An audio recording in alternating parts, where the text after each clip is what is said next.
ಭೂತಕಾಲದಲ್ಲಿ ವಾಸಿಸಬೇಡಿ, ಭವಿಷ್ಯದ ಕನಸು ಕಾಣಬೇಡಿ, ಮನಸ್ಸನ್ನು ಪ್ರಸ್ತುತ ಕ್ಷಣದಲ್ಲಿ ಕೇಂದ್ರೀಕರಿಸಿ. ಪ್ರತಿದಿನ ಹೊಸ ದಿನ.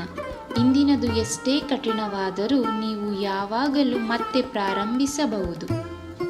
ತಪ್ಪನ್ನು ನೆನಪಿಟ್ಟುಕೊಳ್ಳುವುದು ಮನಸ್ಸಿನ ಮೇಲೆ ಹೊರೆಯಂತೆ. ಒಂದೇ ಮೇಣದ ಬತ್ತಿಯಿಂದ ಸಾವಿರ ಮೇಣದ ಬತ್ತಿಗಳನ್ನು ಬೆಳಗಿಸಬಹುದು. ಹಂಚಿಕೆಯಿಂದ ಮೇಣದ ಬತ್ತಿಯ ಜೀವನವನ್ನು ಕಡಿಮೆಗೊಳಿಸಲು ಆಗುವುದಿಲ್ಲ.